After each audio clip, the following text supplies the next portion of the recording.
So we've entered the part of the season where injuries are very important part of the status of a team. And on Monday, Kirby Smart went through several guys. I'm going to go through them right now, too, in the order that he did. I don't know if any of these are bigger than the other, but Chauncey Bowens is expected to be back. That's something that Kirby said. He was talking about his status. And, obviously Chauncey Bowens has had a big year at Georgia. The game-winning touchdown against the Gators, that it was like he was shot out of a rocket. And they've missed him a little bit here lately. As soon as he got hurt against Texas, that was a problem. By that point in the game was over. But it's problematic moving forward. It is good to hear that he'll be back. Looks like he'll play this week. We'll see for sure shortly, but he'll be back. Another Freebird Monday on Dawg Post. Kirby had this to say about Chauncey Bowens. He said, "It looks good," talking about him playing here soon. The two guys that I want to talk about too, well, let me get CJ Allen out of the way. He says he's working his tail off, doing the best he can to be available when he can. We'll see. He said it was week to week. He said Chauncey Bowens was day to day. Week to week could mean, maybe he plays if they play in the SEC championship. We'll just see about Tech. I don't know that that's going to happen. And then Kyron Jones, he says, we were hopeful to get Kyron Jones back last week. He was hurting a little bit and still dealing with some pain in the ankle, so we'll continue to progress him this week. And then the two guys that did not play against Charlotte that I think are important parts of this Georgia team, Drew Bobo, Ernest Green, at this stage, both multi-year starters. Kirby had this to say about his center and tackle. They are both doing great and are both completely available. This Georgia team is going into a matchup with the Jackets that is an important one, no question. And I think having all your folks back is probably the most comfortable way to go into a game, if you want to call it that. This Georgia line, I'm just checking on BetQL. It's trying to get to 14 really hard. I don't know if it will. It's at 13.5 on a couple of different places. The lowest is 12.5.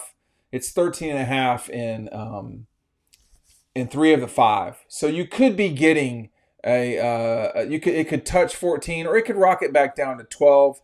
And that's a pretty heavy line, okay, for me. And these guys coming back, I would say particularly Bowens, Bobo, and Green, those guys being back, that matters a lot. It's a really important thing. And then we'll just have to see what happens from there. I mean, like, what I mean by that is this is a Georgia team that this team can win the national championship, no question. They probably should win the SEC championship if they get a chance to play in it. And, what was not the case last year was health. That team last year could not stay healthy for the life of them. Carson gets hurt going into the playoffs, or the halftime of the SEC championship game. You had, ETN was never healthy the whole season. Maybe the second Texas game or both Texas games, but other than that, he was hurt, banged up. There was something wrong consistently there. The offensive line just couldn't get right, but it led to the development of guys like Drew Bobo. And, when Jared Wilson went out, Drew Bobo has been a very good player for Georgia. And I remember having a substantive talk with someone about him, and they were asking. They weren't being, mean about it, but they were saying, do you think that they're taking Drew Bobo just because he's Mike's kid? And I said, I don't know enough about Drew Bobo, but that doesn't seem to me to be the case. They're not just going to roll guys out there because of who their dads were. So that's not the way that this Georgia program rolls. Drew Bobo has been outstanding for Georgia over this 18-game stretch, whatever it is. And I got a chance. I should have mentioned this earlier this week. I ran into Ben Jones. Ben Jones. A lot of y'all don't know who people are after a while. You know me, but. You maybe you don't know, this younger crowd doesn't know some of these guys. Ben Jones was he was the first, what I would call true center that Georgia recruited in the 2000s. I'm trying to think if there was anybody kind of really before that, but Ben Jones set off the center run at Georgia that has been significant. I mean, immediately after Ben, you had David Andrews. They had 7 years of really good center play from those two guys. And on after that, to be honest with you. But Ben was the first guy.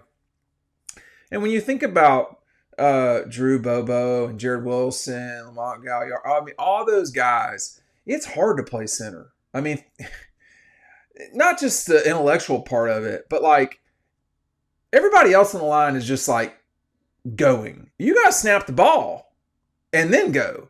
That's hard to do, man. Like there are different types of snaps. Obviously, when someone's under center, when you're shotgun snapping it, you could see that last week at center. That's something that's going to have to be worked on by the backup group at center.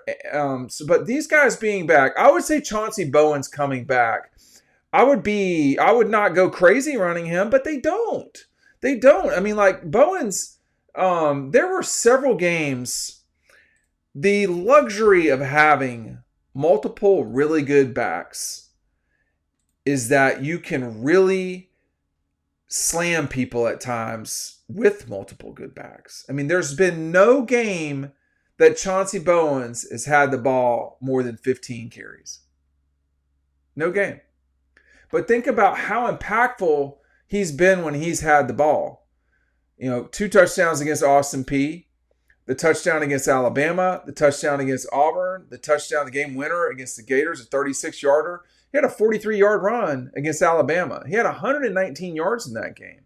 Against Mississippi State, he had a touchdown. And this guy's good at it. He's good at it.